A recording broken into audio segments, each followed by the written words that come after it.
Teman-teman, pada kesempatan ini kembali lagi di channel YouTube kita, dan jangan lupa komen, like, dan subscribe. Di sini kita akan membahas tentang materi mengenai literasi keuangan. Ini di bagian materi manajemen pemasaran. Oke, sebelum kita masuk di materi tentang literasi keuangan, sebelumnya dulu perkenalkan, nama saya Son Christian Zeka. Saya mahasiswa dari Universitas Nias, Fakultas Ekonomi. NIM saya 2318369.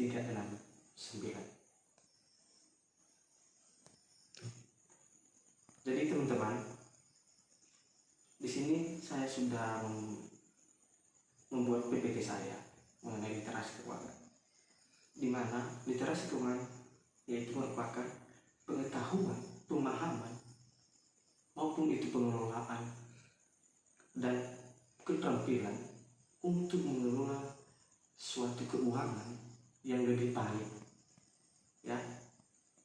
Di mana di sini meliputi konsep tentang bagaimana dasar keuangan seperti anggaran, tabungan, investasi, dan pengelolaan hutang.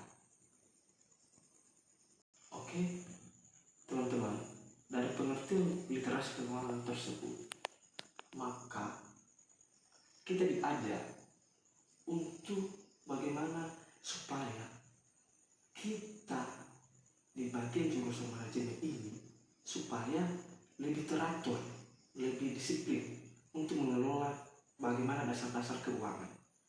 Nah, di sini saya ada 3 poin penting mengenai literasi keuangan ini. Nah, yang pertama mengenai investasi yang tepat. Kemudian pengelolaan utang. Dan yang ketiga, rencana pensiun. Nah, mungkin pertama, investasi yang tepat. Di sini dia mengajarkan kita bagaimana supaya literasi keuangan membantu kita untuk merencanakan investasi yang menguntungkan. Nah, maksudnya di sini, ya, literasi keuangan yang bisa mengajarkan kita untuk berinvestasi dan sangat menguntungkan, ya. Jadi kita sebagai dasar dari manajemen, maka kita harus pintar-pintar mengelola bagaimana itu supaya keuangan kita supaya bisa lebih teratur, ya, supaya kita tidak terbengkalai bagaimana mengelola mengenai keuangan ini. Jadi ini sangat penting bagi kita masyarakat dan juga teman-teman di luar sana yang masih kurang dalam mengelola keuangan. Nah, itu yang pertama. Oke, sekarang kita masuk pada poin yang kedua mengenai pengelolaan utang. Nah, maksudnya di sini adalah pengelolaan utang. Bagaimana materi literasi keuangan ini mengajarkan kita supaya bagaimana masyarakat ini supaya bisa mengelola utang yang lebih efektif dan bagaimana kita meminimalisir risiko keuangan. Nah, tanpa kita sadari bahwasanya barangkali orang dan masyarakat sekarang kadang lupa bagaimana cara mengelola utang. Yang di pikiran kita sekarang ini hanya adalah keuntungan saja, tanpa ada memikirkan kerugian sebelumnya. Sebenarnya di sini sudah diatur sedemikian rupa, ya, supaya bagaimana kita itu lebih efektif mengelola keuangan, ya, supaya risiko-risiko keuangan itu bisa diminimalisir. Nah, jadi teman-teman harus paham akan hal ini. Ini sangat penting, dan poin-poin ini yang sangat penting. Nah, di sini pada pengelolaan utang ini ada 3 poin yang lebih penting lagi, yaitu di mana pendapatan dan kewajiban, yang artinya bagaimana kita membuat rincian pendapatan supaya apa yang menjadi kewajiban kita bisa kita tahu secara rinci dan bisa kita pahami bersama bahwasanya bagaimana kita bisa mampu membayar utang-utang jika modal kita contohnya ini dan kewirausahaan. Nah, utang-utang kita bisa kita catat dan bisa kita minimalisir dengan adanya rincian pendapatan. Nah, itu dia. Dan poin yang kedua yaitu mengenai budgeting, yang artinya merencanakan budgeting ini yang realistis dan efektif, yang pada dasarnya untuk bagaimana cara kita untuk mengatur pengeluaran dan bagaimana kita mengatur untuk membayar utang. Nah, tadi saya sudah jelaskan bagaimana teman-teman supaya tahu bagaimana agar kita itu mampu untuk mengelola keuangan ini. Nah, ini sangat penting bagi kita, bagi mahasiswa-mahasiswa yang jurusan manajemen.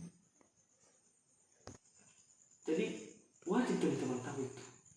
Dan kemudian kadang-kala ketika kita tanpa mengetahui bagaimana itu situasi mengenai pembayaran utang, kadang-kala kita ada keterlambatan. Karena kenapa? Karena tidak ada dasar-dasar kita.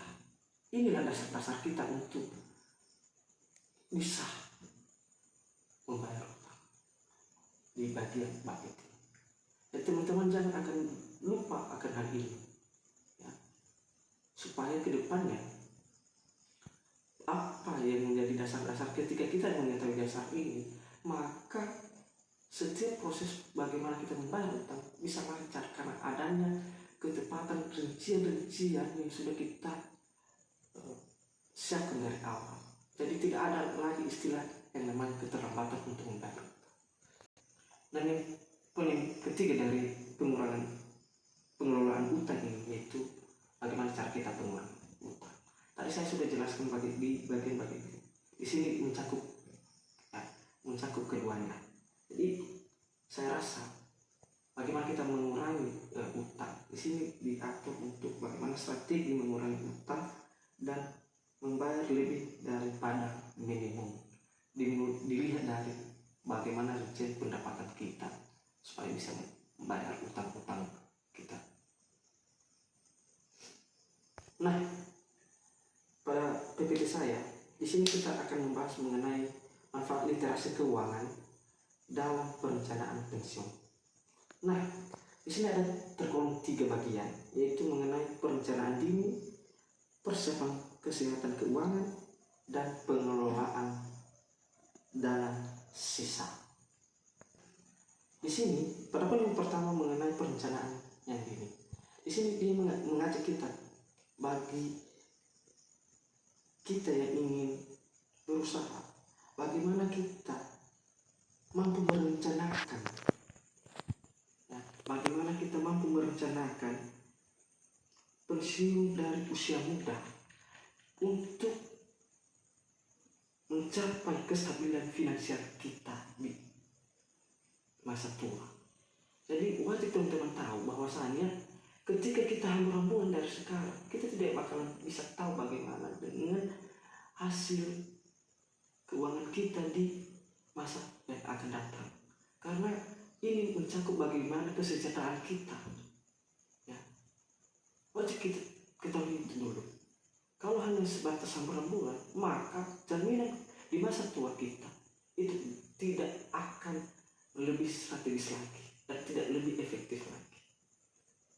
Jadi teman-teman wajib harus ada rencana untuk tabungan pensiun dini. Di sini kita akan membahas mengenai persiapan kesejahteraan keuangan, yang artinya bagaimana kestabilan supaya bisa memenuhi kesejahteraan layanan dalam pensiun. Nah, karena kenapa? Kita di masa tua nanti kita belum tahu bagaimana sistem kesehatan keuangan kita. Kadang ada stabil, kadang juga ada kekurangan. Jadi wajib kita perlu ketahui itu. Ya, mulai dari sekarang jangan boros-boros. Nah, jangan mampuran. Nah, yang kemudian pengelolaan dana sisa. Bagaimana yang artinya rencanakan cara mengelola dana sisa pensiun dengan bijaksana. Ya. Saya sudah sampaikan tadi yang di kedua poin ini tadi. Ya. Bagaimana supaya kita itu bisa mengelola dan siap untuk menanti dana sisa pensiun. Jadi wajib ada kebijaksanaan mengambil kesimpulan mulai dari pengeluaran, ya, mulai dari membayar utang yang tadi. Ya. Wajib kita bijaksana dalam hal ini. Wajib kita ada keteraturan supaya pengelolaan dana sisa ini tidak terbuang sia-sia. Di sini dilanjut di materi, yaitu bagaimana perencanaan keuangan untuk masa depan.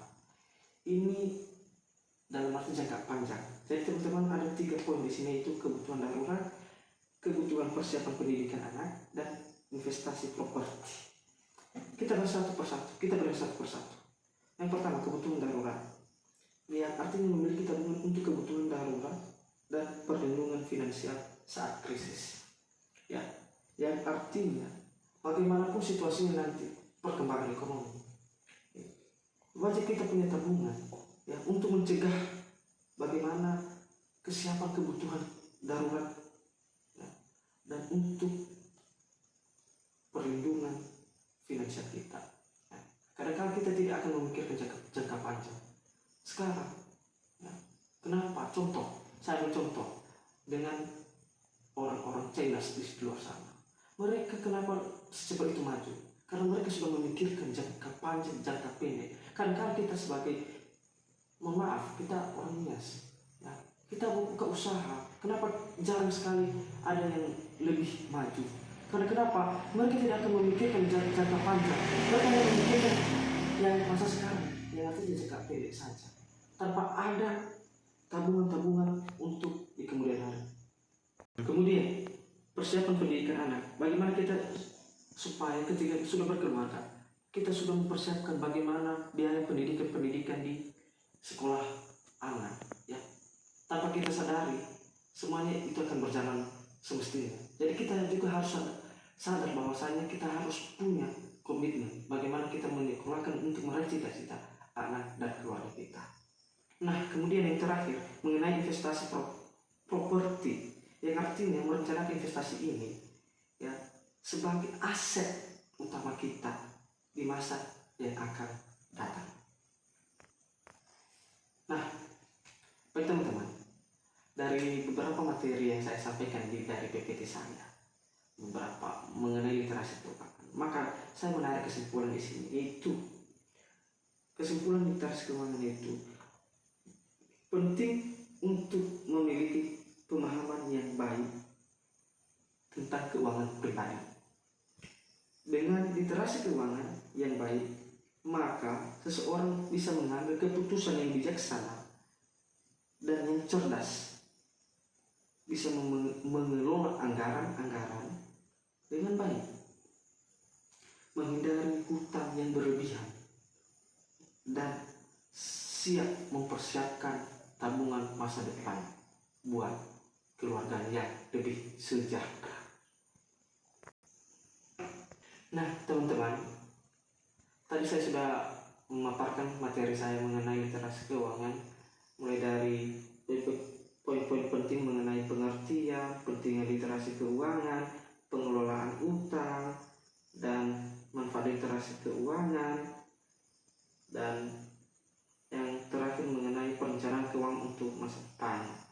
Nah, di situ juga saya sudah menarik kesimpulan. Nah, barangkali itu yang bisa saya paparkan kepada teman-teman pada saat ini. Jika ada kekurangan dan kesalahan saya dalam menyampaikan materi ini, mohon maaf kepada kita semua dan mohon ampun maklum kepada Sang Kuasa. Semoga materi ini bermanfaat bagi kita semua. Dan jika ada masukan-masukan dari teman-teman, kritikan dari teman-teman, siap kita terima untuk menjadi kebaikan di masa yang akan datang. Nah, sebelum saya menutup ini, barangkali ini yang akan menjadi pokok dari materi saya, mulai dari mengenai pengertian literasi keuangan. Barangkali saya bisa kasih nampak kepada teman-teman semua. Mohon maaf, saya pakai HP saja atau Android karena berhubung situasi saat ini krisis ekonomi, maka mohon maklumlah kepada teman-teman semua. Ya, bisa saya kasih nampak, inilah materi dari PPT saya mengenai pengertian literasi keuangan. Di sini ada banyak poin-poinnya yang saya jelaskan tadi. Jadi barangkali teman-teman bisa nampak dan memahaminya. Baik, terima kasih atas waktunya untuk menonton video saya ini. Akhir kata saya ucapkan terima kasih. Assalamualaikum warahmatullahi wabarakatuh. Salam sejahtera bagi semua. Ya ahuhu.